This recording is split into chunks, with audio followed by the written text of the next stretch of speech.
aces. Oh, my lads, you should have seen them running. Ask them why and they replied, the Bolton boys are coming. All the lads and lasses, smiles upon their faces, walking down the mighty road to see the burned in aces.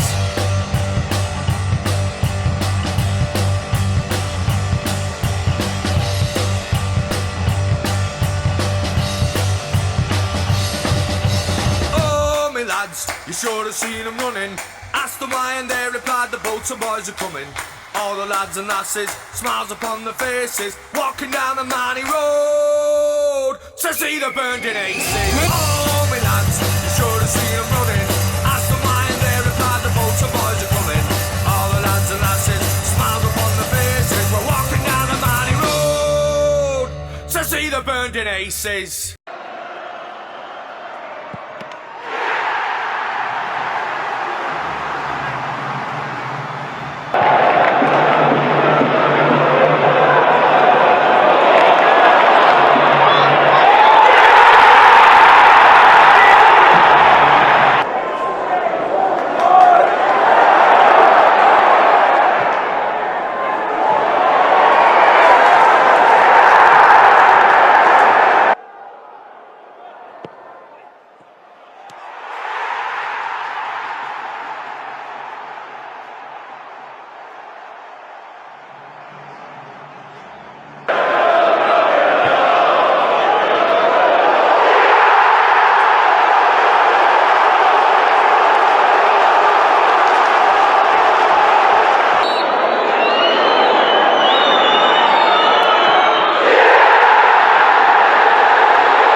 Hello Wanderers fans and welcome back to Wanderers Weekly. Now in the second episode in our up close and personal series, we're joined by a true great of the sport, originally hailing from Stockport. Tonight's guest enjoyed a few spells at Bolton Wanderers as well as being a Reading FC legend, scoring goals for absolute fun. Yes, you've guessed it, Adam Fondre joins us and we're really looking forward to this. But before we do bring Adam in, we'll just leave you with this.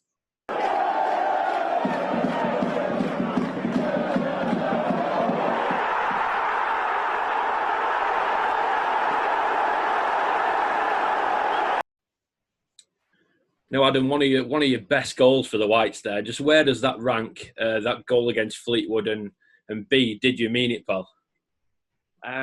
B, yes, and definitely it's up there as one of the best goals I've scored for Bolton. Maybe not outright thinking I'm going to put it in the top corner from there, but I think the meaning for me that really set the tone for me after scoring that goal.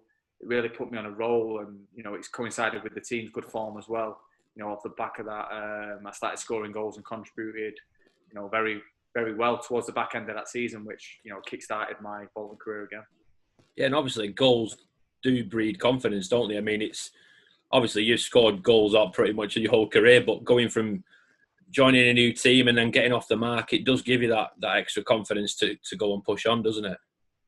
Yeah, definitely. I think it's something I've always tried to do, and I've been quite lucky to do. Really, is break the sort of duck early and score early into my careers at clubs. And I think at Bolton, when I came back in the League One season, I came back a little bit rusty from Wigan. I'd not played for 3 months, 4 months there, and I wanted to make an immediate impact, and I just couldn't quite do it. I wasn't quite ready. I was a little bit undercooked, and I think me and Longy were sort of fighting it out at the time, and I just wasn't near, the best version of me, which, I knew I was in there, but I just couldn't get it out there. And obviously for me, when I always, need to play well, I need to play consistently. If I play consistently in games, I find my rhythm and, the goals go from there. I know that from the fact I work hard and the goals come off the back of that. And I think there was a game just before the Fleetwood game. I can't think it was against, might have been not Wimbledon at home, but there was someone at home who we played, and for me, I came off the pitch and I thought I played really well. I was a threat, and I thought, that set the tone for me in the next game, and a bit of luck or skill or whatever, for the first goal against Fleetwood, and then, that really, opened the floodgates really for me, and the way we were playing as well, really was a good springboard for me. Obviously, I scored again later on in that game, a header at the near stick. So, like I say, I've always sort of popped up with crucial goals, but I like to think I've always scored goals regardless.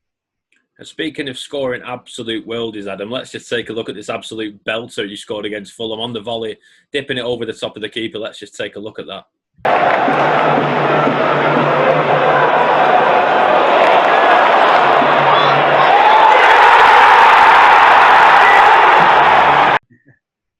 Just talk us through that goal, Adam. What were you having in your head? What you were going to do when the ball came down?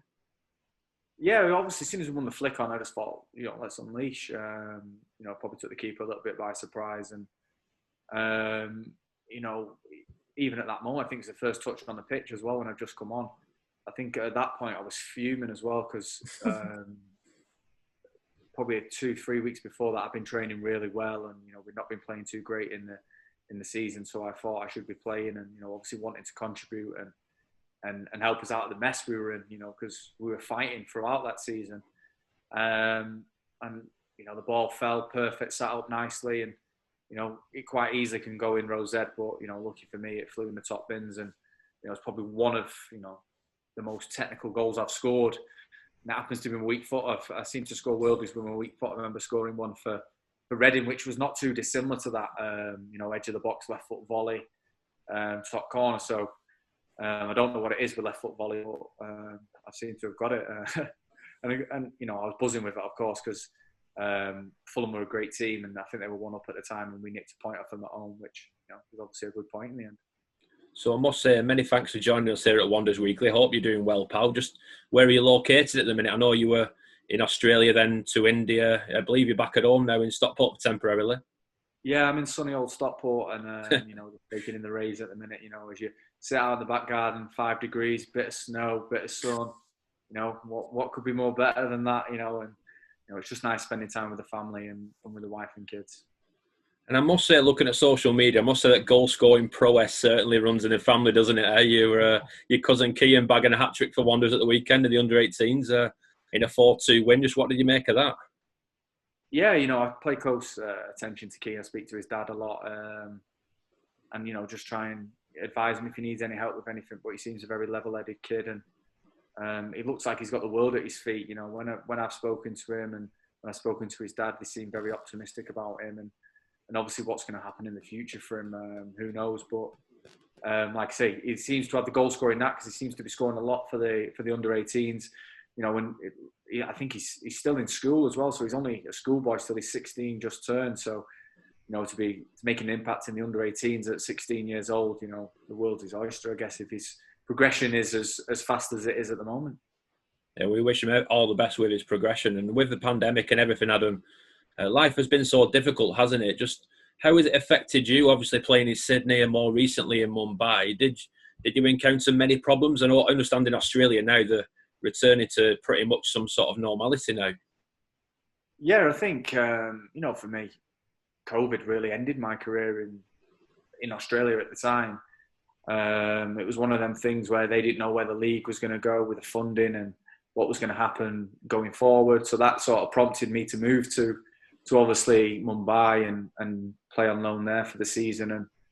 And for me, it was hard because I was away from my family for 6 months in lockdown. Obviously, England's in lockdown, so my wife was homeschooling 3 children for 6 months. We've not really seen anyone and not really having the support network that she needed or wanted. And same for me, I'm stuck in a hotel in India wanting to see the girls and the only thing I can do is look at a screen and see that way. And obviously, mentally it's quite draining, but, everyone's in, a very similar situation. It is such a, a mental battle as well as a physical one because of obviously the virus, out there. I think it's changed the whole landscapes of the world and the football world. I think football off the back of that has had to rethink of everything financially. And, I think going forward it's going to be maybe a total different game.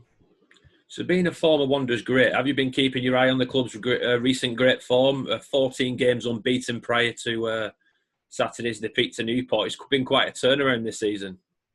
Yeah, obviously I know a few of the boys there. Obviously I know Doyler, I know Sarsi, and speak to Sarsi. He's mates with one of my really good mates, and right. I'm buzzing for the club because they deserve a bit of good time after the disasters they've been through for the past 18 months I'd say, or whatever, 2 years. And when you look at Bolton in League Two, it can happen. It shows it can happen to anyone, but you look at a club the size of Bolton and the fan base they have no right to be there. But ultimately the football has to do the talking, and obviously with the run they've been on and the pushing right up towards obviously the automatics come the business end of the season, and that's what they need. They've got a really good squad to do that, and I'm really hoping that the success continues and they can get back into League One and push on. Yeah, looking at the squad, it's not a League Two squad, that is it. The standard in there is unreal. I mean, obviously you know Doyley quite well, and he's been on form this season. 16 goals this season so far, and he is a prolific striker like yourself. Wherever he goes, he scores goals. Yeah, definitely. Doyle's always scored goals. I think he came to Cardiff, and we had a brief spell there before I left again in my second season when I went to Wolves. And he's a goal scorer and he's a threat, and I think he's pretty much guaranteed goals in League Two and League One. I think he pretty much writes his checks in them divisions. So I don't think they're a problem for him. I think if you get in the service, he does the rest. And and definitely in in any division you need a goal scorer who's going to score 15 to 20 goals. That's one box check towards a successful team, and they've certainly got that. And obviously Sarsi as well, an attacking mid who scores 5 to 10 goals and contributes on the other side of the ball as well is very handy to have. I know he's injured now. I'm not sure if he misses the end of the season, but he's injured at the moment, and obviously it'd be a big miss. But they've got a lot of threats. Maddison, who's a player who's been talked of a lot higher than League Two, is somehow playing there, and obviously got quality, and obviously Kieran Lee, who's played Championship near enough all his career. They've got a very good squad. Baptiste. So the quality's there, and I think obviously the business end of the season is when the experienced players come to fruition, and obviously fingers crossed that Bolton get back up.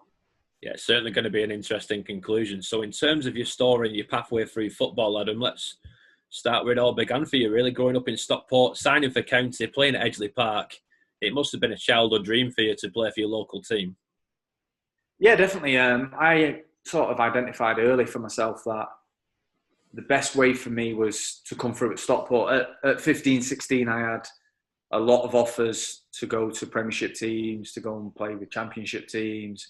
But Stockport were always saying, look, if you stay around, I was always being pushed on from 15 to play with the 18s or 16 to play with the 18s. So they were always saying, look, you stay around here a little bit longer, you'll be in the first team if your progression carries on. And for me, I wanted to be in the first team as quick as possible. I seen, that was the best way of learning for me, was being thrown in the deep end, sink or swim, go and learn men's football and go after that.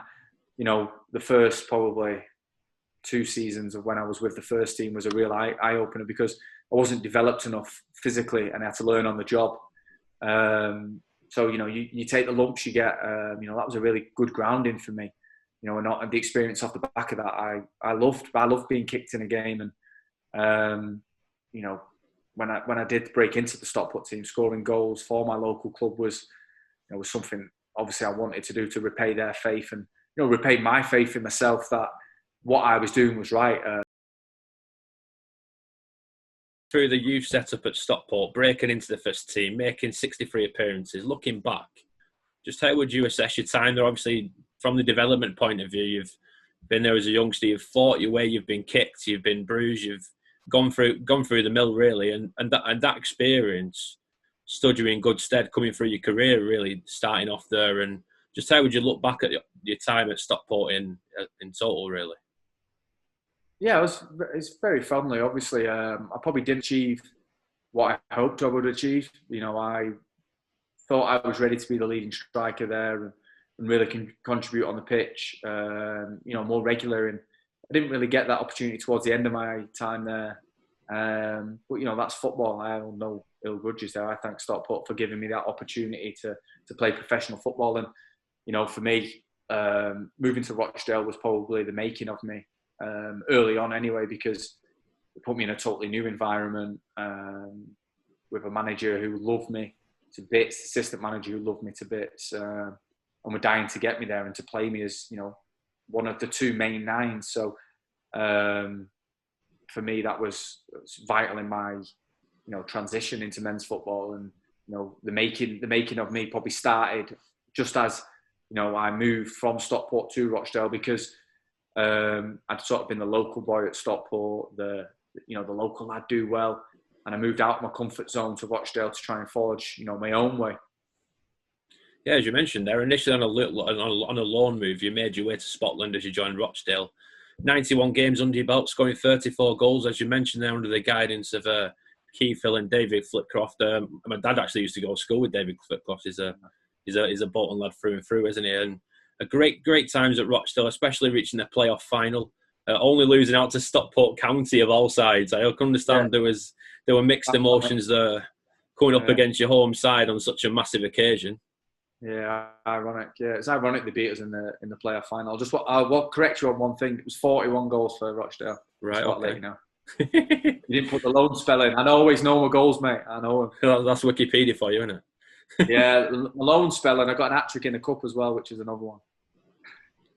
So from Rochdale, mate, you made the move to Yorkshire to join Rotherham. Just how did that move come about after a successful spell at Rochdale? Yeah, I had 2 great seasons at Rochdale. We had unlucky, really. We had player final loss. Then the season after, we lost in the playoff semis at Gillingham. And obviously, I scored 17 one season, 20 the other. And I thought, I'm making my way here. And then Rotherham, out of the blue at the start of the season. I think we played one game. We played Port Vale away, I think it was. And after that, I was on the coach on the way home, and the manager goes to me, "We've accepted a bid for you. We don't want you to go, but the club's had to do it." So I went and spoke to Mark Robbins at the time, and for me, Mark was, a good striker in his own right, United legend, because of obviously he scored the goal that supposedly kept Fergie in his job. A great person for me to learn off, a mentor. Someone who could take me on that, that next level to get me out of League Two. At that point, I wanted to get out of League Two and play higher. For me, I wanted to test myself, higher. I felt it was good enough to play higher. Obviously, 2 good seasons scoring goals. I thought, I'm ready to make that jump. And I thought Rotherham had a project of, being a bigger and, ambitious squad. They showed me the new training ground, the new stadium they wanted to build. And, I was fully on board with, what they had planned, and I wanted to be part of that and be, massive success in that. And, that was one of the things that helped me go there, really. So more on Rotherham, joining after a great run of goal-scoring form at Rochdale, picking up where you left off in terms of goal-scoring prowess. Yeah, of course. Like I said, I felt League Two. I was ready to make that step up out of that league. I felt like, without being big-headed, at that time I was guaranteed goals in that division, and I felt like I was going to spearhead Rotherham to promotion and get out of the division and prove again, for myself that I was good enough to play higher. And, obviously we fell short in the playoff final that season. And the season after, we fell out of the playoffs, I think, towards, the last few games of the season. And, it just wasn't to be. I really wanted, success to happen there because they were great with me as well. And it just wasn't to be in the end. And of course, you did reach another playoff final, another 3-2 defeat. I can understand those 2 defeats will have really hurt you. Which one was worse to take, do you reckon? Probably the Rotherham one. I know obviously the boyhood one was Stockport, but I think we were more the underdogs against Stockport. Dagenham and Redbridge it was. Yeah, where Dagenham, we were the favourites. We'd been in the top 3 all season. Both games we played against Dagenham, I'd scored all the goals against them. So I think we beat them maybe 2-0 or 2-1 at home. Scored both. Played them away. Scored the 1-0 game. And for me, I didn't really have a kick in the game. They marked me out of the game, and I couldn't really affect it. And for me, that was probably the biggest disappointment for me. I didn't really affect the game like I wanted to. Obviously it's a showpiece game realistically, and I didn't really come to the fore, and I think that was probably the biggest disappointment for me and for the club as well. I guess we achieved so much that season, not to get knocked over on the final day when we had such a good squad too. As you mentioned, it was Mark Robbins who brought you to the club, but just how good was Mark with you prior to his departure? Yeah, brilliant. I love working with Robbo. I think when I signed for him, he had a record at the club at Rotherham, and I think it was like 26 goals or something like that. And I told him the day I got there, I said, "I'm going to break your record this season." And he was like laughing, like, yeah, you can try. I was like, no, don't worry. I'll break the record this season. And then obviously he moved to Barnsley after maybe 7 or 8 games. I started the season on fire for him. I think I scored 7 in 7 or something similar, or 6 in 6. And, you know, I really like working, like the way he, you know, set up the team perfect for me. And I think he saw similarities in the way he played with me. And I really enjoyed working with him. And, you know, obviously he moved on to Barnsley, and, you know, that was that. And, you know, that happens in football. We were successful, and, you know, he got the props off the back of that. So after Rotherham, Adam, the next chapter in your career began as you joined Reading in 2011, making your move to the Medeski. Firstly, what made you make the move to Reading, and what a start it was, obviously sealing promotion to the Premier League after a solid second half to the season. I expect that season will stand long in the memory. Yeah, definitely. You know, for me, that season when I moved to Reading, I made it pretty clear to Rotherham, obviously, that if there was an offer to go to the, you know, a higher division team, then I wanted to go, because, you know, I'd done 2 seasons, scored lots of goals, not really kicked up a fuss, got my head down, worked hard. I was in the last year of my contract, and, you know, I wanted Rotherham to get money from me, because, you know, ultimately they could have got nothing at the end of that season. I was going to be probably 23, 24, and they would have got nothing really. So I think Reading came in towards deadline day. I think 2 teams came in. I wasn't sure on the second team, but I know Reading came in, and it was pretty, you know, quick negotiations with them. I was straight down, you know, the M6, signed for them, and, you know, it was done in a night. And I was like, I was buzzing. I couldn't believe it. And I got there, and, you know, just you work harder than you ever worked before, because, you know, it's your opportunity. And, you know, like you say, that season for me was amazing. You know, the turnaround from 12 months League Two to the Premiership is something that you dream of as a kid. You don't really, you know, it's fairy tale. You know, you look at, there's very few players who've done that. You know, you look at someone like Vardy who's done that, and obviously myself. There's, I think, obviously Gary Hooper was playing in League Two as well at the same time as me, and I think he went to Norwich and then Celtic maybe, or the other way around. So it's not as if like it happens to every player. It's, you know, you very rare get them occasions, and it was a boyhood dream of mine to play in the Premier League and, you know, be on match of the day. You know, can't underestimate things like that.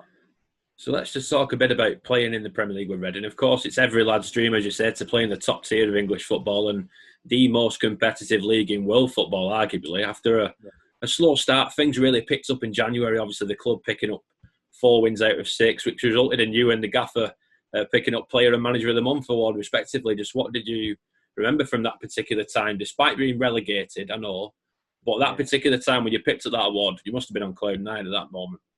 Yeah, I never thought I'd get anything like that. You know, let's be honest. You know, I was playing in Rotherham, like I say, 18 months ago, and I think winning the Player of the Month in January was, you know, unbelievable. I think I still hold the record for, obviously, the only Reading player to ever do that. You know, and for me, a little lad from Moffaton to achieve something like that is amazing. Something that I couldn't have dreamt of. I wouldn't have dreamt of even, you know, winning the Player of the Month. I was only dreaming of playing in the Premier League, you know, 12 months ago, and to achieve that and then get the Player of the Month off the back of that was something amazing. Obviously, it's bittersweet when you look back on the achievement of the season, because we got relegated, and, you know, unfortunately, that's, you know, the nature of the beast. But personally, it was obviously an amazing achievement for myself, and, you know, obviously the players as well, because they helped me achieve that. I suppose it must be great as well from your point of view, always wanting to play in the Premier League, but then stepping up to that calibre when the time was, when you needed to, when the time was right. Yeah, of course. You know, I always, you know, still now I have faith in my ability to score goals at any level, providing I get chances, and I think, you know, I'll put them away. I think people have seen that in the past, and, you know, I could see it in the future as well. You know, and as soon as I went to the Premier League, I had no fear of anyone or anything like that. It was just, you know, let's just go out and play. Who cares? You know what I mean? At the end of the day, if I get a chance, I'm going to score. It don't matter who's in that. It don't matter who's playing at the back. It don't matter how much people are worth. Never really bothered me. And I love playing in the Premier. I found it easier than playing in the Championship. You know, I got a little bit more time to play. You know, I could actually, you know, get a little bit more technical on the ball. Could drop off into pockets and try and play a little bit more. And, you know, I felt that suited my game a little bit more. And, you know, and obviously I had a really good season off the back of that. So a few months later, Brian obviously lost his job and Nigel Atkins come in. Just what was your relationship with Nigel after coming in? Yeah, really good. Funny enough, I thought that was going to be a big thing for me as well because, Brian, I owe a lot to Brian and obviously the coaching staff because they got me from Rotherham, and gave me my opportunity. But obviously when Nigel came in, he sat down with me straight away and was like, look, I think highly of you. I've tried signing you a lot of times in your career. Next season, you'll score 30 goals for me. You'll play loads of games. And that was music to my ears. I wanted to start. I wanted to play. I wanted to impact the game. And I knew I could score goals. So, obviously hearing that sort of thing, made me... And I loved Reading at the time. So I didn't want to move from there. I wanted to obviously bounce back with the club. And, I felt I had a good relationship with him. So the following season, back in the Championship, bagging goals for fun again, finishing as the club's top goal scorer for the third season running. Just how would you assess your time at Reading, all in all? Yeah, brilliant. I had an amazing time there. My family loved it. I loved the place. I loved the fans. I loved the ground. It was amazing. The players, the staff, how they made me feel, welcome straight away. And, really a proper home for me. I've only probably felt at home at a few clubs and, that's one of them. And that was a real, a great time in my career that I can always look back on. Me and the fans have shared some special memories. There's not many clubs that I can say, I have a really special bond with. And, obviously I still get flooded now, obviously with Reading stuff. And, I can't speak highly enough of them as a club and a fan base and everything involved with them because it was, magnificent for me. Yeah, I read an interesting stat the other day, and you're in fourth place in terms of goals per minute ratio in the Premier League behind Aguero, Hornery and Kane. I think you tweeted it the other day. That's not a bad stat, is it? Eh? Yeah, not bad company. They've obviously played a little bit longer than me in the Prem, but records are there, aren't they? Do you know what I mean? And it's nice to obviously see that my achievement when I was there is held in regard with some top players, obviously. I know the gravity of obviously playing in more than one season, but like I say, I'll take it with me. It's it's nice to say that when I played in the Prem, this is what I did. So before we move on to your time at Bolton Wanderers, you did join Cardiff City from Reading. What was the reasoning behind that decision? Ole Gunnar Solskjaer, really, boyhood hero of mine. Reading were looking to sell players because they were in trouble financially. So that sort of prompted me, out the door, really. They sort of said, if we don't sell you, then we're going to struggle. Cardiff came in with a great offer, the opportunity to work with one of my heroes. I couldn't turn it down. I couldn't resist, not playing, turning that. I couldn't regret that, looking back on my career, thinking, what, I had the opportunity to play for Ole Gunnar Solskjaer and I didn't take it. So, I had to take that. Well, considering you'd played a lot of football, the likes of Rochdale, Rotherham, Reading, you find it hard to hold down that first team place on a regular basis at Cardiff. Just how was that? Yeah, it was interesting, really, because I enjoyed working with Ollie. I enjoyed working with Russell Slade afterwards, but for me, the football never really suited me. So they didn't get the best out of me. I tried, obviously my hardest, which you do, you endeavour for the boys and obviously the club. But, for me, the football didn't suit me. It didn't feel like they wanted to get the best out of me. They had some really talented players, but we didn't really seem to work really as a team. And, obviously I ended up moving away after 4 or 5 months there because, I think the chairman at the time sort of seen that they weren't going to get promoted. So they thought, right, well, let's just slash the wage bill and, see if we can offload a few players on loan and, save some money, really.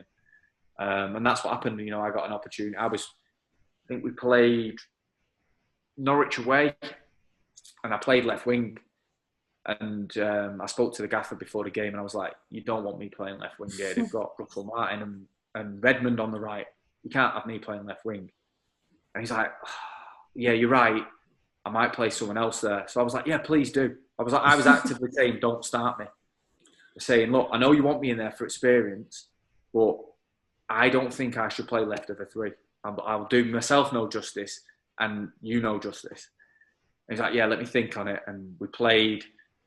And to be fair, I won a pen. Somehow I won a pen playing on the left. But I think we missed it. And then they scored 2 down my side, and I was thinking, why am I out here? Like 55 minutes brought me off, and he put a winger up front. I was like, why don't you just play the winger? And I'll come on after 55. I would have been more than happy with that. So then we go to Middlesbrough just after that. And just as we were flying up there in the airport, he's gone, you can go out on loan if you want. And I've just gone, oh, okay. Well, he's gone, Huddersfield have come in for you. So after tomorrow, so we flew for the game, played the game. I didn't come on, and then that Wednesday I was back at home. Chris Powell rang me. He was like, "Look, I'm looking to bring you in on loan. Love for you to come down. What are you thinking?" Sort of thing. I said, "Yeah, let me have a think about it." Then my agent rang up, and Lenny rang me. And he's like, "Look, Lenny wants to speak to you.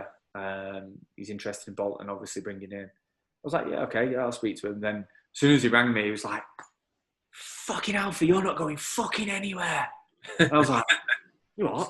I was a bit obviously taken aback. I was in a car park at my eldest's school. He's like, "Nah, you're coming Bolton." I was like, "What?" He's like, "You're coming Bolton. It's like Christmas. I've wanted you since I was at Celtic, and now I can have you and all this." I was like, "I've not decided yet." He's like, "Fuck off, you've not decided. You're coming Bolton." So I was like, "Oh, all right then, yeah." Because he was so like on top with the way he wanted me. It was like, "Nah, I can't go and play for any other manager than this. He's going to play me every minute. I'm going to do really well. He sounds like he loves me. Obviously, he had Hooper at Celtic who scored, a shed load of goals for him." And I was like, "Yeah, let's do it," sort of thing. So I went up to Exton at the time, met Johan, Gary Parker, Lenny, and as soon as I sat down in the office with them, we were laughing my head off. I was like, "Yeah, this is for me." And obviously signed. I think they just played Rotherham, which was just outside the loan window I could play. So obviously I missed that game and then played the game after, and the rest is history really. I loved it there. So obviously onto your time at the club, being a Northwest lad, I assume that you bought into the club's philosophy. You won over the fans instantly, but even the facilities at the football club is terrific, isn't it? Yeah, they're a massive club. There's no two ways about it. Bolton are a massive club. But, I've grown up with Bolton being in the Premier League, being, that periphery of a top 6 team, top 8, top 6 team with obviously Big Sam. So I know, obviously, the big names, the history of the club from the last 15, 20 years.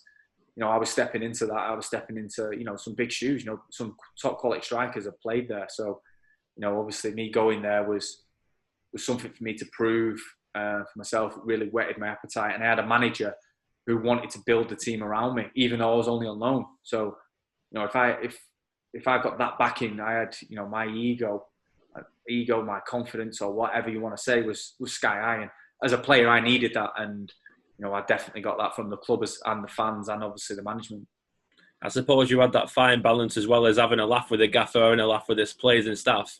But then when it comes down to the nitty gritty, you've got the manager there who's got belief in you, and it shows on the pitch, doesn't it? Yeah, definitely. I can't speak highly enough of Lenny at the time I was there. I loved, everything about his management style. He was a bit of a lunatic, but, I could deal with it. I wasn't too bothered. Sometimes we'd have a little nibble back at each other, or, sometimes, you just let it go because, he's right. Some people won't like it. Some people do. I had a great time there. I really wanted to work with him again the season after. And obviously, like I said before, you won the fans over instantly like a duck, took you like a duck to water, didn't they? Yeah, I was surprised really how well the Bolton fans really took to me. Obviously when we played them with Reading and I scored the hat-trick, I didn't think they'd like me too much. But, at Cardiff, I had, relative, I wouldn't say a bad time, but not a great time. And, coming to Bolton straight away, the fans love me. It makes it easier for a player to just settle in.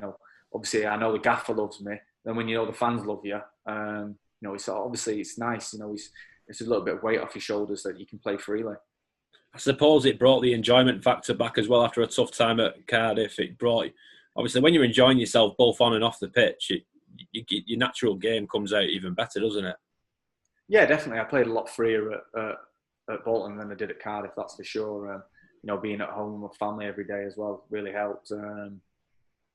Like I say, the way we set up as a squad, we had Ida, we had Cloughie, we had Emil, Sparky when he was fit, obviously Bazza in centre mid, who was a joke, Fino on the wing, Prats when he came back. We had a great squad, and the boys were fantastic, and I loved all of them.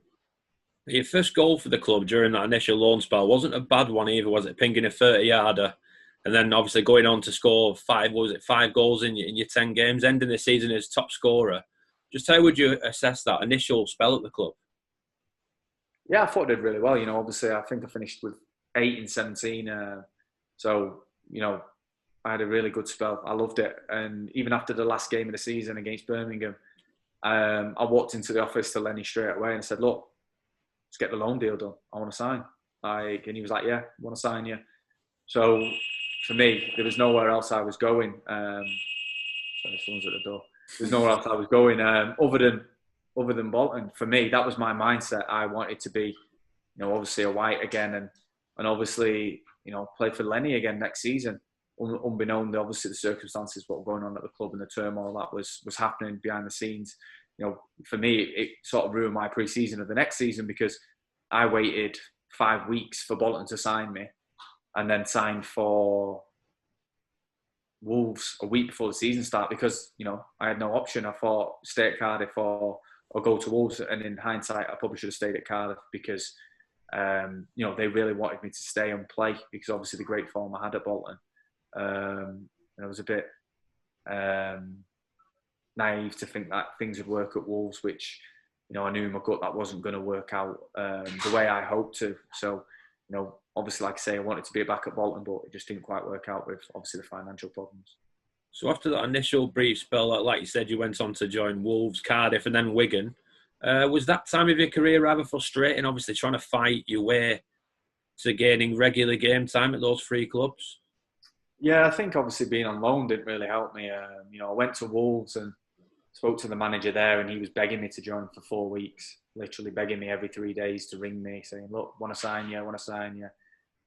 And there was always something nagging saying, I don't think he's the manager for me. I don't think he's going to play me. At that time, they had a Phobie and Nuadiko. And for me, I should have listened to that little boy inside me saying, he ain't going to play you. Because when I got there and signed for him, I realised after 3 or 4 games, I ain't going to play. It just wasn't in the MO for me to play. I think I played 3 games in a row there or something like that. And, that was the most I played in a row.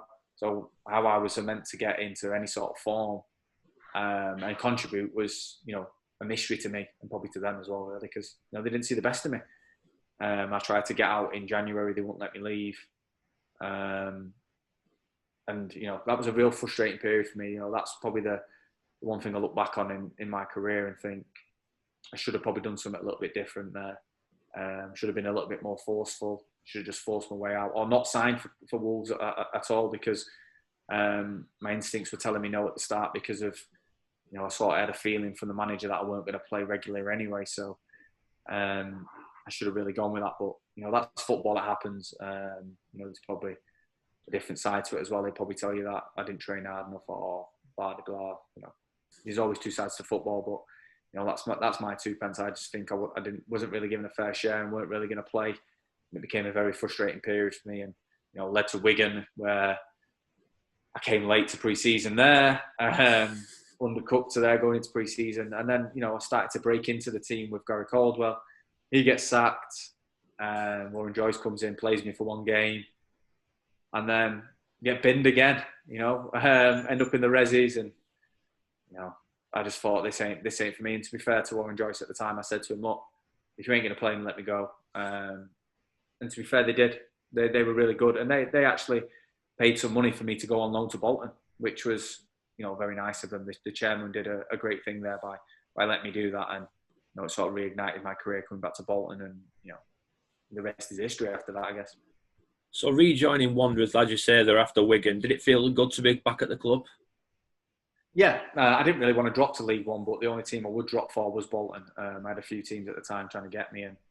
I felt like Bolton had a championship squad and were nailed on for promotion, and I thought adding me to the mix would would only enhance that. Playing with Big Gaz, I played with him when he was a kid at Rochdale, and I knew how good he was, and I know how good his hold-up players. And I think anyone who seen me and Gaz Medine up front would see serious problems for them.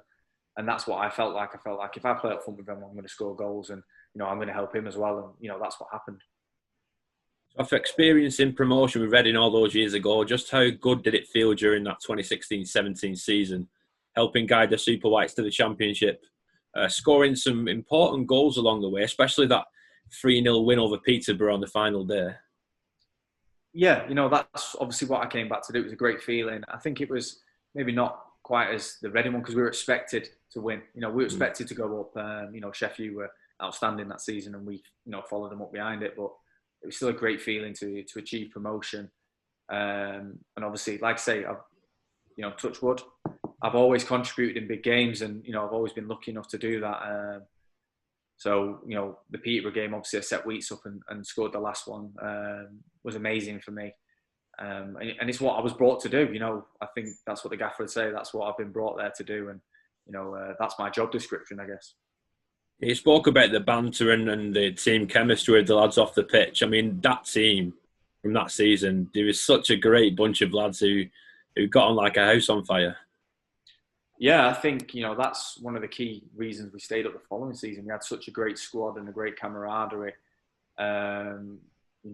We were outstanding. I don't think we could be broken as a squad. And like I say, that was one of the things that was amazing. Going up and obviously staying up the following season. It just, obviously we lost a couple of players when we went up. I think we lost Spiro, and he was massive for us. I love Spiro. He's a great captain, a great leader, and a really good footballer. And he was a big miss for us, but we still had a great squad off the back of it in the champ, and great lads as well. As you mentioned there, we did manage to stay up, but just how difficult was the transition from League One to the Championship, do you reckon? I think we still had a good enough squad to achieve something in the Championship. Obviously than staying up on the last day. No, I'm not saying we were going to threaten the playoffs or anything like that, but I thought we could have stayed up a little bit more comfortable than what we did. But obviously we got a bit sticky early doors and put ourselves in trouble early doors of that season, and we needed a miracle on the last day really, and that's all I remember from that season, if I'm honest. It was just the miracle of the last day. I don't think anyone else remembers anything. I don't think you can tell me anything different. Everyone talks about, you can talk about Burton the week before, but Forest glosses over that completely. So after that difficult campaign, you obviously made the move to Sydney. But before we do discuss that, just how would you assess those spells at Bolton Wanderers, and perhaps a little message for the Wanderers fans who are watching this? Yeah, it was amazing. Like I said about Reading, I think Bolton have etched themselves in my sort of history, and maybe I've etched myself a little bit in their history. I know there's much bigger players who've been and gone through the club than me, and achieved bigger things than what I've achieved with the club.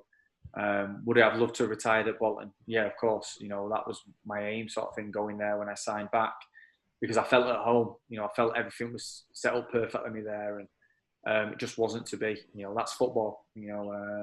I made the move, and that's that. But I can't thank them enough for making me feel welcome, and giving me all that love they did during that period. It was incredible, and even afterwards, the Twitter messages have not stopped, and Wes is still in the Instas. And obviously, after you left, the turmoil at what the club was left in for those several years, but in a good place now. Yeah, and it's just about kicking on and ending the season on a positive note. Yeah, definitely. That's what obviously it's great about this season is obviously the club's on a good financial footing. They look solid, and obviously success looks like it's round the corner. So. They've been through the hard times now. Let's hope it's just nothing but good times for everyone, involved after this. So after Bolton, you made the move to Sydney, Adam. A move like that must have took a lot of thought. Moving to the other side of the world at the latter end of your playing career, leaving your friends and loved ones behind. But you really did love that first initial spell in Sydney, didn't you? Obviously, I reckon you can tell me the stats. Go on. It says here 39 goals in 57 games. I don't know if that's correct or not. 45 and 68, but that's better. That's better, pal. No, yeah. Obviously, what a return that is, though, for you. Moving to an entirely different country, and to do that, you must be really pleased. Yeah, of course. I think the reason I went there was because they were going to play me every game. The manager said to me straight away, "You're going to play every game. You're the number 9." And he said, "Can you deliver?" And I was like, "Yeah, of course I can. I want to deliver. That's what I'm about. You play me games and I will deliver." And that really set off, a period for me where now I've been, I've won 5 trophies in 3 seasons now, and Sydney started that, and I've sort of kept it rolling from there. So more recently, you did join Mumbai City. I can imagine that was a real eye opener for you. Just how did all that unfold from Sydney to Mumbai? Yeah, to be fair, Sydney were great with it. Obviously, like I said before, the COVID pandemic really changed the football in the A-League and the finances, and we sort of didn't know what was going to happen league-wise. And for me, with 3 young children, I didn't know what I was doing, financially and stuff like that, and how I would provide for my family and sort of, live really. I know it sounds daft, but that was it really. And we didn't know what was going to happen with the league. So for me, I had to sort of make a decision on behalf of me and my family rather than, the club. Unfortunately, I put myself first, and sometimes you have to do that in life. And Mumbai provided a great opportunity for me to go and play there. And I had a fantastic time there, just albeit in a bubble, but I had a great time there, and we won a lot there too. So it was amazing. So I must ask you, what is next for Adam Fondre? Obviously, he's still bagging goals for absolute fun. I assume that you still believe you've got plenty more to offer in your career.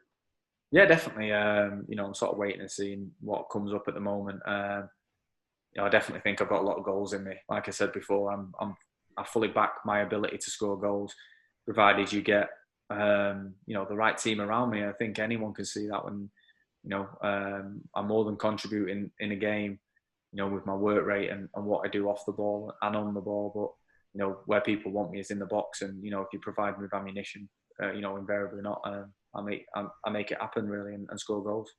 So down your career, you've played against some fantastic players. I imagine you've swapped shirts with quite a few big names down the years. Funny enough, I only got a couple really big names. I wasn't really into swapping shirt with the bigger players because I didn't think I was there to be a tourist. I wanted to be there to play and not let the aura of them get in the way. I think I got Aguero's shirt, Torres's shirt. They're my 2 really, that my prized possessions really. And then after that, I got all my friends' shirts that I've played against.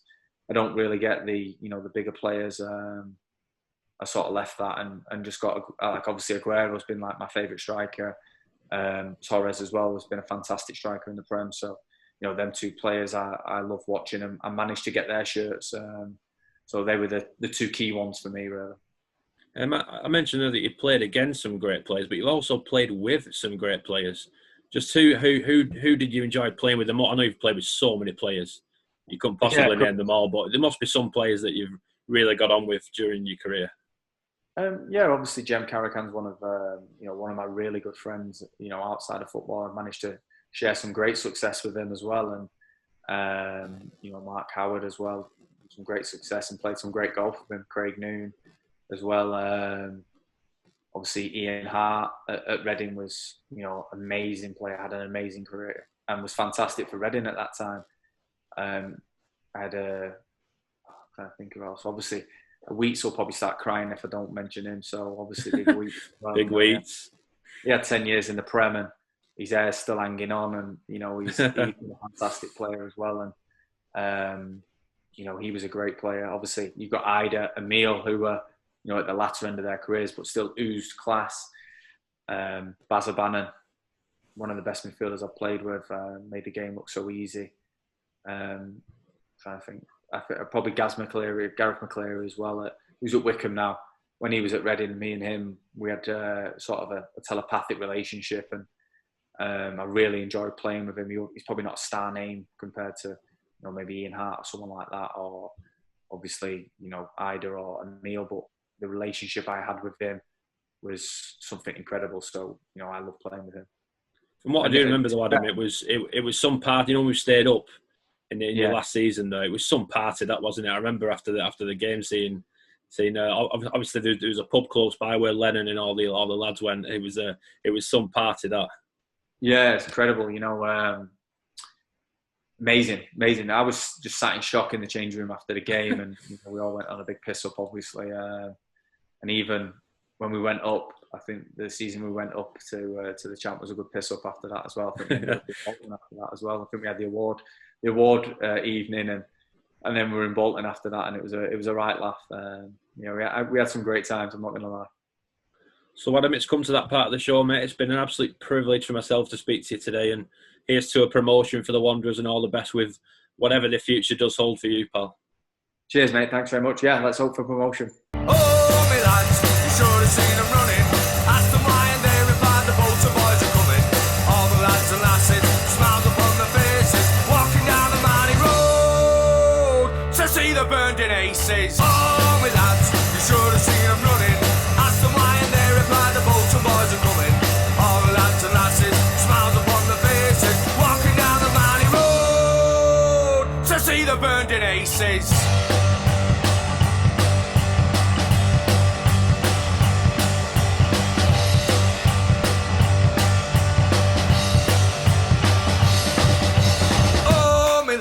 You should have seen them running. Asked them why and they replied the Bolton boys are coming. All the lads and lasses, smiles upon their faces, walking down the mighty road to see the burned in aces. Oh, me lads, you should have seen them running. Asked them why and they replied the Bolton boys are coming. All the lads and lasses, smiles upon their faces, we're walking down the mighty road to see the burned in aces.